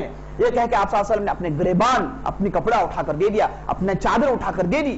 اس کے بعد آگے بڑھ کے ایک اون پر ہاتھ رکھے اور ایک چٹکی بھر بال نکالے. بال نکال کر بولے اے لوگوں دیکھ لو, یہ چٹکی بھر جو بال ہے یہی میرے حصے میں آیا ہے, میرے حصے میں, میں جو کمانڈر ہوں, میرے لیے خمس ہے. خمس مانا کیا ہے, 1/5, جتنا بھی مال آئے گا اس میں 1/5 میرے لیے, لیکن میں دیکھو صرف یہ چٹکی اٹھا رہا ہوں, میں نے سب کچھ تمہارے لیے دے دیا. اور یہ جان لو کہ اور بھی ہوتا اور بھی دیتا, اور بھی ہوتا اور بھی دیتا. تقسیم کر دیے. اور اس کے بعد انصار جو تھے, انصار کے لیے 1 درہم بھی نہیں, مہاجرین جو پرانے ہیں ان کے لیے 1 درہم بھی نہیں. خاموش کھڑے دیکھ رہے ہیں, بس خاموش کھڑے دیکھ رہے ہیں.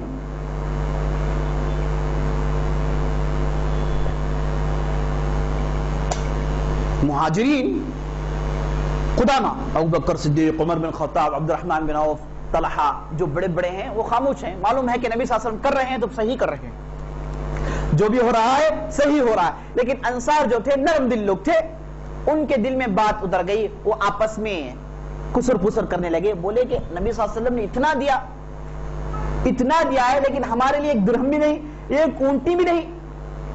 ہو نبی صلی اللہ علیہ وسلم اب مکہ میں رہنے کا پروگرام بنا رہے ہیں. ان کے درمیان یہ چہم گویاں شروع ہو جاتی ہیں. اتنے میں ایک صحابی جن کا نام سعد بن عبادہ تھا, وہ آ کر کہتے ہیں کہ اللہ کے رسول, لوگوں میں یہ باتیں چل رہی ہیں, انصار یہ کہہ رہے ہیں, میں آپ کے سامنے پیش کرنا چاہتا ہوں. انہوں نے پوری بات پیش کر دی. آپ صلی اللہ علیہ وسلم سننے کے بعد سعد بن عبادہ سے پوچھے, اے سعد تمہاری رائے کیا ہے؟ تو سعد بن عبادہ نے کہا اللہ کے رسول میں بھی انصار میں سے ہوں, میں بھی انصار میں سے ہوں اور میری بھی یہی رائے ہے. تو آپ صلی اللہ علیہ وسلم نے کہا کہ جاؤ جا کے انہیں ایک ٹینٹ میں جمع کرو. گئے پورے انصار کو لے کر آئے, ایک ٹینٹ میں جمع کر دیے. بعض مہاجرین آئے, انہیں لے لیا گیا. اس کے بعد پھر لوگ آئے, ان سے کہہ دیا کہ جاؤ جاؤ واپس بعد میں آؤ, انہیں بھیج دیا گیا.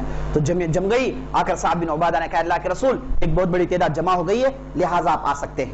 آپ صلی اللہ علیہ وسلم آئے, آ کے بہترین تقریر سنائے, ایسی تقریر سنائے جسے سننے کے بعد انصار کے لوگ رو رو کے ان کی داڑیاں بھیگ گئیں.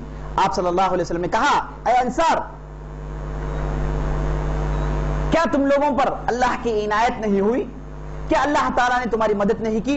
تم لوگ گمراہ تھے, اللہ نے مجھے بھیج کر صحیح راستے میں ڈال دیا.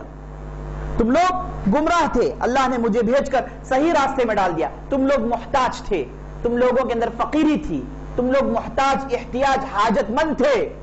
اللہ نے مجھے بھیجا تو تم لوگ غنی ہو گئے. خیبر سے مال آ رہا ہے, ڈھیر سارا مال غنیمت پہنچا ہے, تم لوگ غنی ہو گئے, تمہارے بستیاں بدل گئی, تمہاری بستیاں ڈیولپ ہو گئی ہیں. تم لوگ محتاج تھے, اللہ نے مجھے بھیج کر تمہیں غنی کر دیا. اور اس کے بعد تم لوگ باہم دشمن تھے, آپس میں تمہارے لڑائیاں تھی, اوس و خزرج کے لڑائیاں بہت زیادہ تھی. اللہ نے مجھے بھیجا تو تم لوگ آپس میں بھائی بھائی ہو گئے, آپس میں بھائی بھائی ہو گئے. یہ عنایات, یہ ہدایتیں تمہارے لیے کافی نہیں ہیں؟ اللہ نے مجھے بھیج کر تم پر اتنی عنایتیں کی ہے, اتنی رحمتیں کی ہے, یہ تمہارے لیے کافی نہیں ہے؟ تم لوگ دنیا کیوں چاہتے ہو؟ تم لوگ اونٹ کیوں چاہتے ہو, بکریاں کیوں چاہتے ہو؟ یہ تو دنیاوی چیزیں ہیں, میں نے انہیں دیا تاکہ ان کے دلوں کو مول لوں. میں جانتا ہوں کہ تم لوگ اللہ والے ہو, میں جانتا ہوں کہ تم لوگ آخرت چاہنے والے ہو. اور اس کے بعد آپ صلی اللہ علیہ وسلم کہنے لگے, کہے کہ تم لوگ کہہ سکتے ہو کچھ, اور جب تم کہو گے تو صحیح کہو گے اور تمہاری بات مان لی جاؤ گے. یہ کہو کہ اے محمد تم اکیلے تھے, ہم نے تمہارا ساتھ دیا, یہ کہو تمہاری بات صحیح ہوگی. اور یہ کہو کہ تم بے یار مددگار تھے, مدینے میں ہم نے تمہاری یاری جتائی, مدینے میں ہم کو تم جگا دیا. اور یہ بھی کہو کہ لوگوں نے جھٹلایا تو ہم نے تمہاری تصدیق کی. یہ تم کہو گے تو بالکل صحیح ہوگا, اسے کوئی بھی انکار نہیں کرے گا. کیا تم کہتے ہو؟ یہ کہنا تھا. انصار کے آنکھوں سے آنسو زار و قطار نکلنے لگے, آنسوں کی چھڑی لگ گئی, ان کے داڑیاں بھیگ گئے, جھک کر سسکیاں لے کر بڑے بڑے حضرات لونے لگے. اور آپ صلی اللہ علیہ وسلم یہ سب کہتے رہے. اس کے بعد کہا کہ اے لوگوں جان لو, اچھی طریقے سے جان لو, ساری دنیا کے لوگ ایک راستے میں جائے, میں انصار کے پیچھے جاؤں گا. انصار کا ہوں میں, اور انصاری کے پاس رہوں گا مرتے دم تک. کہ انصار ساری دنیا کے لوگ مال لے کر جائیں, تم محمد رسول اللہ کو لے کر اپنے ساتھ جاؤ, یہ تمہارے لیے کافی نہیں؟ یہ کہنا تھا. وہ لوگ اور روتے ہیں. اس سے معلوم ہوتا ہے کہ وہ لوگ پکے مومن تھے, ان کے دل میں ایمان موجزن ہو گیا تھا. اس کے بعد آپ صلی اللہ علیہ وسلم انصار کے لیے دعا کرتے ہیں, کہتے ہیں کہ اے اللہ انصار پر رحمت نازل کر, اے اللہ انصار کے بچوں پر رحمت نازل کر, اے اللہ انصار کے بچوں پر رحمت نازل کر, اے اللہ انصار کے بچوں پر نازل کر رحمت. اس دور تک آپ صلی اللہ علیہ وسلم دعا سناتے ہیں اور انصار بہت خوش ہو جاتے ہیں. اٹھ کر آپ صلی اللہ علیہ وسلم کے قریب آتے ہیں اور اس کے بعد مجلس ختم ہو جاتی ہے میرے دوستوں. اس کے بعد آگے بڑھتے ہیں. تھوڑی دیر کے بعد خبر ملتی ہے کہ حوازن والے جو قلعے میں تھے پورے باہر آ گئے, پورے کے پورے باہر آ گئے, دوڑ کر آپ کے پاس آ رہے ہیں آپ سے ملاقات کرنے کے لیے. آپ صلی اللہ علیہ وسلم مال غنیمت تقسیم کرنے سے پہلے تھوڑی دیر کے لیے رک گئے تھے تاکہ بنو حوازن والے باہر آ جائے, اور ہو سکتا ہے کہ جو مال مانگیں گے واپس دے دیں گے, لیکن وہ لوگ نہیں آئے تو تقسیم ہو گئی. تھوڑی دیر کے بعد پورے بنو حوازن والے آئے, سب توبہ تلا کیے, آپ صلی اللہ علیہ وسلم کے پاس آ کر بولے اللہ کے رسول ہم آپ کو مانتے ہیں, ہم کمزور ہیں, آپ ہمارے قیدیوں کو ہمارے مال کو واپس دے دو. پوری تقسیم ہو گئی. نبی صلی اللہ علیہ وسلم نے کہا ہے کہ جہاں تک مال کا مسئلہ ہے یہ میں کچھ بھی نہیں کر سکتا, تاخیر تمہاری ہے. اب جہاں تک قیدیوں کا مسئلہ ہے, میں بنو ہاشم کے پاس جتنے بھی قیدیاں ہیں میں حکم دوں گا سب چھوڑ دیں گے, تم اپنے قیدیوں کو لے لو. اتنے میں بنو تمیم کے اقرا بن حابس اٹھ کر بولے کہ میں میرے قیدیوں کو نہیں چھوڑوں گا.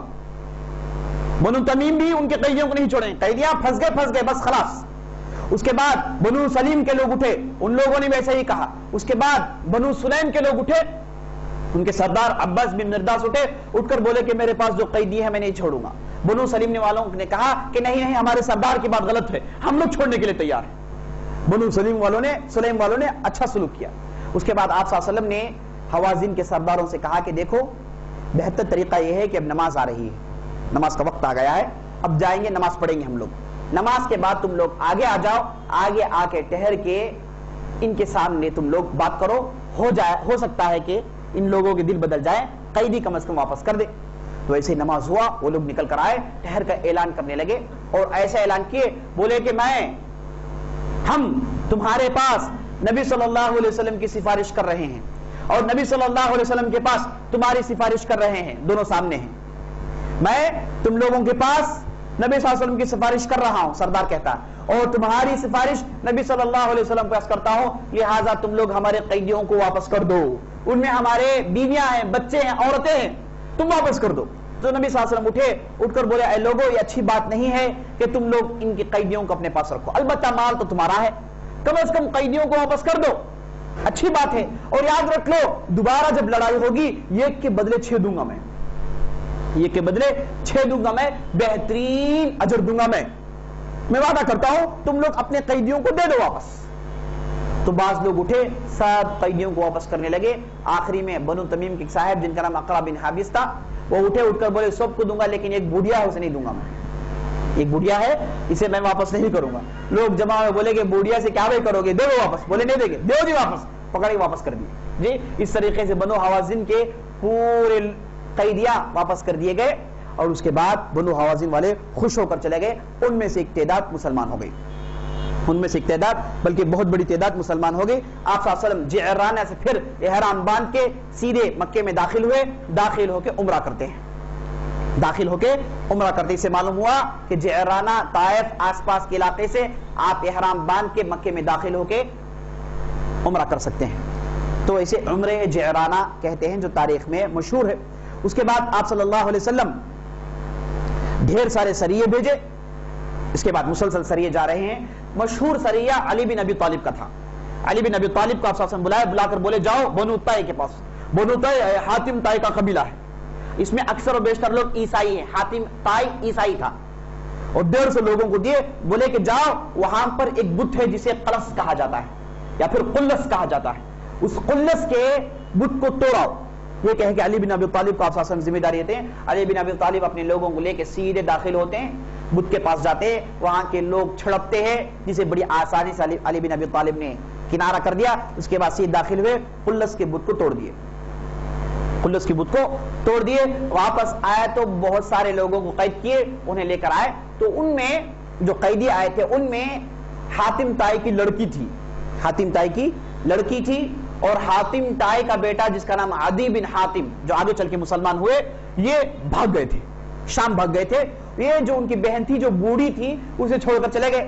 یہ بوڑھی بہن کو لے کے علی بن ابی طالب مدینہ پہنچتے ہیں, آپ صلی اللہ علیہ وسلم کے سامنے ٹھہرا دیتے ہیں. وہ بنو طائی کے لوگ جمع ہیں, آپ صلی اللہ علیہ وسلم سب کو باندھ دیتے ہیں, اور سب سے کہتے ہیں کہ جاؤ کسی کو لے کر آؤ, فدیہ لے کے ہم واپس کر دیں گے. بعض لوگ فدیہ لائے, چلے گئے.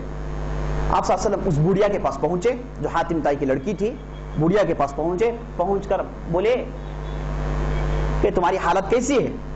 اس بوڑھیا نے کہا کہ اے اللہ کے رسول محمد, میرے پاس میرے والد تھے جو گزر گئے, میرا ایک بھائی ہے جو اللہ اور اللہ کے رسول سے بھاگ گیا, ڈر کے بھاگ گیا.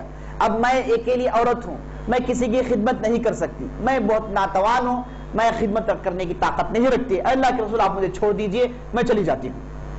آپ صلی اللہ علیہ وسلم پوری بات سنے, آگے بڑھ گئے. دوسرے دن آئے, پھر وہی سوال کیے, تو اس بڑھیا نے وہی جوابات دیے. آپ صلی اللہ علیہ وسلم پھر آگے بڑھ گئے. تیسرے دن آئے, پھر وہی سوال کیے, اس بڑھیا نے وہی جوابات دیے. آپ صلی اللہ علیہ وسلم پھر آگے بڑھ گئے. پھر چوتھے دن آئے, چوتھے دن آ کے بولے, کیا تمہارا بھائی آ سکتا ہے, عدی بن حاتم آ سکتا ہے؟ تو اس بڑھیا نے کہا, اللہ کے رسول تو بھاگ گیا, آ نہیں سکتا, آپ مجھے چھوڑ دیجئے. رونے لگی. تو آپ صلی اللہ علیہ وسلم نے کہا کہ ٹھیک ہے, تم جا سکتی ہو.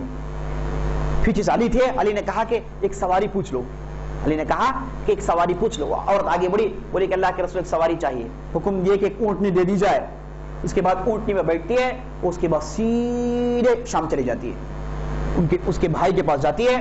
جا کر کہتی ہے کہ محمد صلی اللہ علیہ وسلم بہت کریم آدمی ہے, بہت بہترین آدمی ہے, ایسے بہترین آدمی کو میں نے نہیں دیکھا. ہمارے والد سب پیچھے ہیں, بہت اچھے آدمی ہیں, نیک آدمی ہے, کریم آدمی ہے, تم جاؤ ان کے پاس, جا کے بات کرو, اس میں تمہارے لیے بہتری ہے. تو عدی بن حاتم کہتے ہیں کہ میرے پاس امان نہیں, میں جاؤں گا تو ہو سکتا ہے لوگ مجھے قتل کر دیں. وہ بڑھیا کہتی ہے کہ نہیں نہیں وہ آدمی کچھ اور ہے, آپ تم جاؤ, بس کوئی امانت کی ضرورت نہیں, جاؤ جا کے کلام کرو بس. عدی بن حاتم ڈرتے ہوئے مدینے میں داخل ہوتے ہیں اور لوگ انہیں دیکھ کے پہچان لیتے ہیں, مشہور شخصیت. سیدھے لا کے نبی صلی اللہ علیہ وسلم بات چھوڑ دیتے ہیں. نبی صلی اللہ علیہ وسلم انہیں لے کے ان کے گھر میں چلے جاتے ہیں. آپ صلی اللہ علیہ وسلم ان کے گھر میں چلے جاتے ہیں. گھر میں جا کے ایک حسیر ڈالتے ہیں, عدی سے کہتے ہیں کہ آپ بیٹھ جائیں. آپ صلی اللہ علیہ وسلم ایک حسیر کھینچ کے بیٹھ جاتے ہیں. عدی بن ابی حاتم کو یہ سمجھ میں نہیں آیا کہ اتنا بڑا آدمی اتنے دن سے ان کے تعلق سے سنتے جا رہے ہیں, فلاں بستی فتح, فلاں بستی فتح, فلاں قبائل والے آ گئے, اتنے بڑے آدمی حسیر میں بیٹھے اور بالکل میرے ساتھ. تعجب میں پڑ جاتے ہیں. یہ دیکھنا ہی ان کو معلوم ہو جاتا ہے کہ یہ آدمی ضرور نبی ہے. اس کے بعد آپ صلی اللہ علیہ وسلم گفتگو شروع کرتے ہیں. کہتے ہیں کہ عدی تم لا الہ الا اللہ سے بھاگتے ہو, میں تو لا الہ الا اللہ کی طرف بلاتا ہوں. میرے پاس ادنا چیز یہ ہے کہ لا الہ الا اللہ کہو, اپنے گردن کو بچا لو, اپنے مال کو بچا لو, اپنے خاندان والوں کو بچا لو. ادنا چیز ہے میرے پاس, تم لا الہ الا اللہ چھوڑ کر بھاگ رہے ہو, کتنی غلط بات ہے. عدی عدی سنتے جا رہے ہیں. اس کے بعد نبی صلی اللہ علیہ وسلم کہتے ہیں کہ اے عدی تم بتاؤ اللہ کے علاوہ کوئی معبود ہے, اللہ کے علاوہ کوئی معبود برحق ہے جن کے سامنے تم سجدہ کرو. عدی کہتے ہیں کہ نہیں, اللہ کے علاوہ کوئی معبود برحق نہیں. تو پھر میرا دعویٰ بھی وہی ہے عدی, میں تو ایک اللہ کی طرف لوگوں کو بلاتا ہوں. اس کے بعد پوچھتے ہیں کیا اللہ اکبر, اللہ اکبر, اللہ سے بڑا کوئی ہے, اللہ کی بڑائی سے بڑھ کر کوئی ہے. عدی کہتے ہیں کہ نہیں نہیں, اللہ سے بڑا کوئی نہیں. تو پھر میں وہی اللہ کی طرف بلا رہا ہوں, میرا نعرہ اللہ اکبر ہے, اللہ سے بڑا کوئی نہیں ہے, میں تو اسی چیزوں کی طرف, انہی چیزوں کی طرف لوگوں کو بلاتا ہوں, تم بھاگ کیوں رہے ہیں. عدی عدی ان باتوں کو سنتے ہیں. ایک دوسری روایت میں آتا ہے کہ عدی بھی سوالات کرتے ہیں, عدی بھی سوالات کرتے ہیں اور ایسی باتیں کرتے ہیں جن کے بدلے میں آپ صلی اللہ علیہ وسلم کہتے ہیں کہ عدی میں تمہارے دین کو تم سے زیادہ جانتا ہوں. آپ صلی اللہ علیہ وسلم کہتے ہیں میں تمہارے دین کو تم سے زیادہ جانتا ہوں. عدی کہتے ہیں کہ وہ کیسے, آپ میرے دین کو مجھ سے زیادہ جانتے ہیں, یہ کیسے ممکن ہے محمد صلی اللہ علیہ وسلم. آپ صلی اللہ علیہ وسلم کہتے ہیں کہ عدی تم رکوسی ہو. کہتے ہیں تم رکوسی ہو. کہتے ہیں کہ ہاں میں رکوسی ہوں. رکوسی ان لوگوں کو کہتے ہیں جو عیسائی بھی نہیں, سابی بھی نہیں, پکے عیسائی بھی نہیں, پکے سابی بھی نہیں, دونوں کے درمیان ایک فرقہ تھا اس زمانے میں جنہیں رکوسی کہا جاتا ہے. یہ عدی اور ان کے خاص لوگ جانتے ہیں. اور آپ صلی اللہ علیہ وسلم مدینے میں ٹھہر کر کہتے ہیں کہ تم رکوسی ہو. عدی عدی کہ آنکھیں باہر نکل جاتی ہیں, کہتے ہیں کہ ہاں میں رکوسی ہوں. اس کے بعد نبی صلی اللہ علیہ وسلم کہتے ہیں کہ رکوسی کے مذہب میں مال غنیمت میں 1/4 لے کر کھانا حرام ہے اور تم کھاتے ہو. رکوسی کے مذہب میں مال غنیمت میں لڑائی کے بعد جو مال غنیمت آتا ہے, اس مال غنیمت میں 1/4 لے کے عیسائی کھاتے ہیں, دوسرے لوگ کھاتے ہیں. نبی صلی اللہ علیہ وسلم کہتے ہیں کہ رکوسی پر یہ حرام ہے, تم کھاتے ہو نہیں کھاتے ہو. نے کہا کہ ہاں ہم کھاتے ہیں, مجھے معلوم ہو گیا کہ آپ اللہ کے نبی ہیں. اشہد ان لا الہ الا اللہ وان محمد رسول اللہ, اشہد ان لا الہ الا اللہ وان محمد رسول اللہ, مسلمان ہو جاتے ہیں. اس کے بعد عدی بن حاتم یہ کہتے ہیں کہ نبی صلی اللہ علیہ وسلم نے مجھے ایک انصار کے حوالے کر دیا.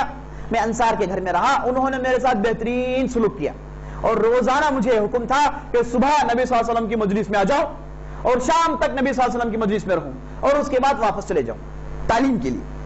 عدی بن حاتم خاص آدمی تھے, ان پر محنت کی جائے تو یہ جا کے ہزاروں کو پڑھائیں گے, ہزاروں کو سکھائیں گے.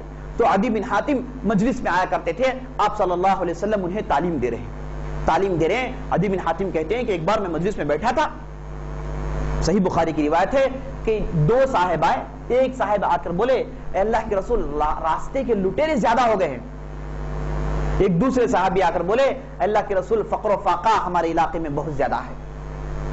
2 چیزوں کی شکایت کرتے ہیں.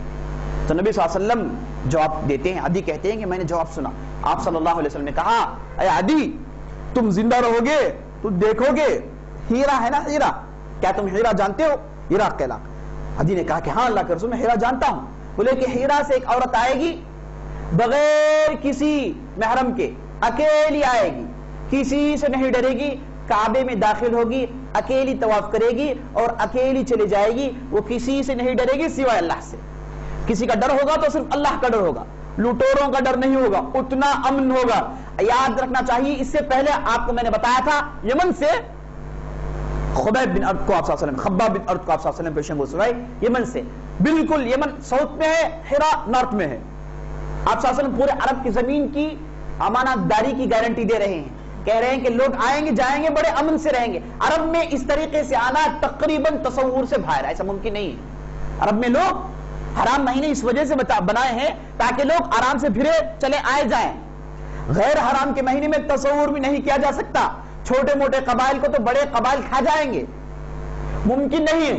لیکن نبی صلی اللہ علیہ وسلم یہ پیشن گوئی سنا رہے ہیں تو عدی بن حاتم کہتے ہیں کہ میں سوچتا رہ گیا اتنی بڑی پیشن گوئی۔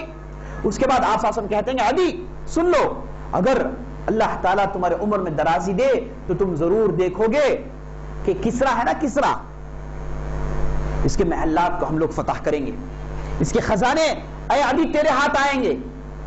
عدی تعجب میں پڑ جاتے ہیں کہ کسرا کے خزانے میرے ہاتھ میں۔ آپ صلی اللہ علیہ وسلم تیسری پیشن گوئی سناتے ہیں، کہتے ہیں کہ عدی اگر تیری عمر میں درازی ہو تو ضرور دیکھے گا کہ لوگ چلو بھر سونا لے کے سڑکوں میں پھریں گے، لینے کے لیے لوگ موجود نہیں ہوں گے، تلاش کرتے ہوئے پھریں گے کہ لوگوں سونا لے لو، لوگ کہیں گے کہ ہمارے پاس بہت کچھ ہے، آپ کا سونا ہم کو نہیں چاہیے۔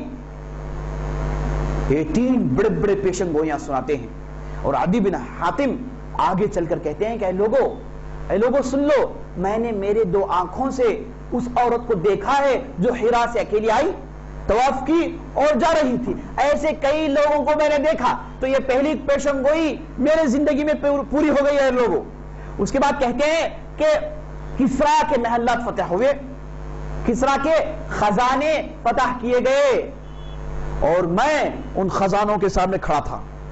جب فتح کیے گئے خزانے، کسرا کے محلات کو توڑے گئے، خزانے نکالے گئے، اے لوگوں سن لو، میں سامنے کھڑا تھا، اور عمر بن خطاب نے مجھے بلا کر کنگن دیے، بہت سارا مال دیے، بولے کہ دیکھ لو نبی صلی اللہ علیہ وسلم کی پیشن گوئی پوری ہو گئی۔ اور اس کے بعد عدی بن حاتم جن کے صحابی تھے، انہوں نے کہا کہ اے لوگوں تیسری پیشن گوئی کو میں نے نہیں دیکھا، اگر تمہاری عمر میں درازی ہوگی تو تم ضرور دیکھو گے۔ اور ان سے جن لوگوں نے سنا انہوں نے کہا کہ ہاں ہم نے دیکھا ہے، عمر بن عبدالعزیز کے زمانے میں ہوا یہ کہ زکوٰۃ کا سسٹم بھرپور انداز سے قائم کر دیا گیا تھا، لوگ دوڑتے ہیں، سننا لے کر دوڑتے ہیں، سڑکوں میں جاتے ہیں، پوچھتے ہیں اے لوگوں لے لو میرا زکوٰۃ، یہ ہے میری زکوٰۃ لے لو، تو لوگ کہتے ہیں کہ نہیں ہم کو نہیں چاہیے، ہم تو اللہ تعالیٰ کے فضل سے ڈھیر سارا مال ہمارے پاس پڑا ہے، سونا دیا جا رہا ہے، لوگ لینے کے لیے انکار کر رہے ہیں۔ یہ دور آیا تھا میرے دوستوں عمر بن عبدالعزیز کے زمانے میں، زکوٰۃ کا نظام قائم کرنے کی وجہ سے، بیت المال کے اصول کی پابندی کرنے کی وجہ سے۔ یہ جو بیت المال ہے بہت بڑی نعمت ہے میرے دوست، یہ جو بیت المال ہے بہت بڑی نعمت ہے۔ ہم مسلمانوں نے اسے چھوڑ دیا تو مسلمان گئے بینکوں کے چکر میں پڑ گئے، بیت المال ہم نے چھوڑ دیا تو دنیا میں یہودیوں نے بینکوں کو لایا، اور بینکوں کے ذریعے سے دنیا کو لوٹتے ہیں، بینک میں سود کا نظام قائم کیے ہیں۔ اب ساری دنیا کو یہ بینکوں نے اپنے شکنجے میں لے رکھا ہے، ساری دنیا ان کے سامنے فقیری اور فاقہ کشی کا اظہار کرتی ہے، ساری دنیا کو یہ اپنے دو ہاتھوں سے پکڑ رکھے ہیں، یہ بینک کی وجہ سے، یہ بینکوں کی وجہ سے، یہ سود کے نظام کی وجہ سے، یہ انٹرسٹ سسٹم کی وجہ سے۔ میرے دوستو اسلام ہمیں بیت المال کا نظام دیتا ہے، اسلام یہ کہتا ہے کہ 2.5% لاؤ، سالانہ اس بیت المال میں ڈال دو، زکوٰۃ اس بیت المال کے لیے دو، اپنا مال خرچ کرنا ہے تو بیت المال کے لیے دو۔ بیت المال کا نظام بنائے جس میں مال آ کر گرتا تھا اور مسلمان نبی صلی اللہ علیہ وسلم اٹھا کے تقسیم کرتے تھے۔ آپ نے دیکھا کہ تقسیم کیسی ہوئی، اور عمر بن خطاب اور علی بن ابی طالب کے زمانے میں اعلان یہ تھا کہ بیت المال 1 سال سے زیادہ بھرا نہیں رہنا چاہیے، 1 سال ہو گیا تو پورا مال تقسیم کرو، بیت المال میں جھاڑو دو اور 2 رکعت نماز پڑھ کے بیٹھ جاؤ، 1 سال تک مال نہیں رہنا ہے بیت المال میں، خالی کرو اسے، سب لوگوں میں تقسیم کرو۔ بیت المال لے کے بھر کے اپنے گھر بھرنا مقصد نہیں ہے، بیت المال میں مال آئے گا 1 سال میں خالی کرو اسے۔ اور مال کتنا آتا ہے، مال کتنا آتا ہے میرے دوستو، مسجد نبوی کا صحن بھر جاتا ہے۔ آپ باہر جھانک کر دیکھیں گے آپ کی نگاہ کہاں ختم ہوگی، وہاں تک اونٹ ہیں، وہاں تک بکریاں ہیں، سونے لوگ جو ہے اونٹوں میں لدا کر لے کر لا رہے ہیں، چاندی انگنت ہے۔ آپ نے دیکھا 1,60,000 درہم، ابھی آنے والی لڑائیاں آپ دیکھیں گے تصور سے باہر ہے۔ ابھی آپ رومی اور اس کے بعد کسرا کی لڑائیاں دیکھیں گے تو تعجب میں پڑ جائیں گے کہ کتنا مال آیا تھا، اور پورے کا پورا مال تقسیم۔ تو بیت المال کا نظام بہت ضروری ہے، اور بیت المال میرے دوستو فقیروں مسکینوں کے لیے گھر ہے میرے دوست، بیت المال ایک بہت بڑی نعمت ہے جسے ہم نے چھوڑ دیا ہے. ضرورت اس بات کی ہے کہ بیت المال کا نظام قائم کیا جائے اور اچھے اچھے لوگ ٹھہر جائیں اور اس میں لوگ اپنا پیسہ لگائیں. لوگوں کے پاس پیسہ پڑا ہوا ہے, ایک طرف لوگوں کے پاس پیسہ پڑا ہوا ہے, ان کو نہیں معلوم کہ پیسہ کہاں لگائیں. ایک طرف اتنی فاقہ کشی کہ ایک روٹی کے لیے لالے پڑ رہے ہیں. اگر بیت المال ہوتا تو صحیح کنیکشن ہوتا, مال ادھر گرتا, صحیح لوگوں میں تقسیم ہوتا. آج اس دنیا یہ علاقہ خاص طور پر میرے دوستوں بیت المال کا محتاج ہے. تو میں ان لوگوں سے گزارش کرتا ہوں جن کو اللہ تعالیٰ نے مال دیا ہے وہ اپنا مال بیت المال میں لگائیں. آئیے ہمارے ساتھ ہم بیٹھیں گے, بیت المال کے تعلق سے گفتگو کریں گے. ایک بیت المال ہم یہاں شروع کریں گے انشاءاللہ, اور اس بیت المال میں شروع میں ہم انشاءاللہ وہ مسلمان بچوں کے لیے مال فراہم کریں گے جو پڑھتے ہیں تعلیم کے لیے. آج کی اشد ضرورت تعلیم ہے. تعلیم کے لیے ہم اس بیت المال سے خرچ کریں گے, لوگوں سے پیسے لیں گے اور غریب بچوں کے فیسز بنیں گے, ان کی تعلیم کے انتظامات کریں گے. اب جب تعلیم پر پورا کام ہو جائے تو میرے دوستوں ان گنت بچے ہیں, یتیم ہیں, آپ کو نہیں معلوم. ہم اس مرکز میں رہتے ہیں, ہم دیکھتے ہیں کہ یتیم بچے آتے ہیں, ایسے ایسے لوگ آتے ہیں. میں کہتا ہوں کہ بھائی تمہارے واقعات مت سناؤ, سن نہیں سکتا میں, سن نہیں سکتا میں ایسے واقعات. کہتے ہیں کہ روٹی کھا کے 2 دن یہاں, پانی پی کے اتنے دن یہاں. میں کوئی دور کی بات نہیں کر رہا ہوں, یہی علاقے کی بات کر رہا ہوں. لوگ فیس بھر نہیں پا رہے, ان لوگوں کی بہت بڑی تعداد ہے. بچے گھر میں بیٹھے, پوچھا گیا تو بولتے ہیں کہ فیس نہیں بن سکتے, کیا کریں ہم, غریبی اتنی. یہاں کی بات کر رہا ہوں میرے دوستوں, میں کہیں دوسری علاقے کی بات نہیں کر رہا ہوں, اس علاقے کی بات کر رہا ہوں. لوگ محتاج ہیں, ان کو دینا چاہیے. تو اس مرکز میں ہم بیت المال قائم کریں گے. سب سے پہلے تعلیم پر محنت کریں گے, غریب بچوں کے فیسز بھریں گے, اور بہت بڑی تعداد ہے جو پڑھتی نہیں ہے ان کو پڑھوائیں گے انشاءاللہ, ان کو پڑھوائیں گے انشاءاللہ. اور اس کے بعد مسلمان بچے اعلیٰ تعلیم حاصل کر نہیں پا رہے ہیں, اچھا خاصا بچہ اچھا پڑھ رہا ہے, اس کے مارکس دیکھ کے میں دنگ رہ گیا. 95, 96%, 98%. انجینئرنگ میں داخلہ نہیں مل رہا, معمولی کوئی ڈگری کر رہا. کیوں؟ فیس بن نہیں سکتا, بڑے اعلیٰ تعلیم حاصل نہیں کر سکتا.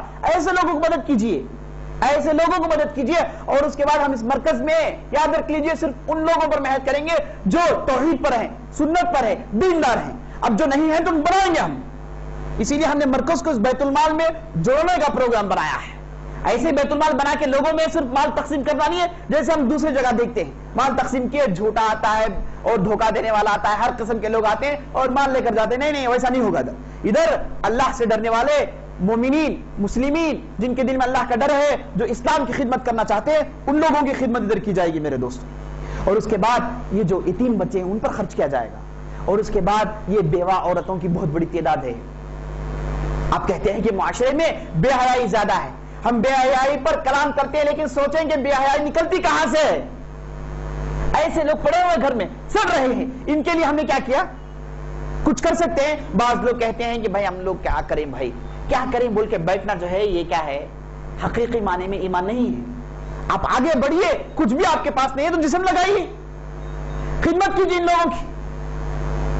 آپ یاد رکھ لیجئے یہود جب فلسطین میں آئے تھے ان کی تعداد گنے چنے لوگ کی تھی, لیکن جمع ہوئے, محنت کیے, انہوں نے آرگنائزیشنز بنائے.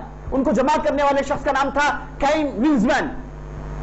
اس نے یہودیوں کو جمع کیا, ڈھیر سارا آرگنائزیشنز بنائے, غریب یہودیوں کی مدد کی, سب کو جوڑا. اس کے بعد دیکھیں آپ ایک سٹیٹ بنا لیا اس نے, ایک مستقل سٹیٹ بنا لیا اس نے. تو ہم مسلمان جی ہمارے پاس قرآن کی آیتیں انگنت پڑھی ہیں, احادیث انگنت پڑھی ہیں, تعلیم دے رہی ہیں, بتا رہی ہیں کہ جڑ جاؤ, محنت کرو. یہ کہہ رہی ہیں کہ مسلمان تم لوگ ایک جسم جیسے ہو. تو ہمارے دل کہاں گئے میرے دوستوں؟ ہم لوگ کیوں خاموش بیٹھے ہیں؟ اٹھیں, ان لوگوں کی خدمت کریں. اور یاد رکھ لیجیے جب تک ان کو درست نہیں کریں گے آپ فلاح نہیں پا سکتے. ان کو درست نہیں کریں گے, یہ لوگ نہیں بدلیں گے تو کفار ہم کو کاٹتے رہیں گے. تو بہرحال میرے دوستوں یہ خدمت کرنی ہے. تو نبی صلی اللہ علیہ وسلم نے بیت المال کا جو نظام بنایا, اس کے بعد صحابہ نے بیت المال کا جو نظام بنایا تھا اس پر عمل کیے تو بڑا ہی چین و امن کا دور تھا, بڑا ہی چین و امن کا دور تھا.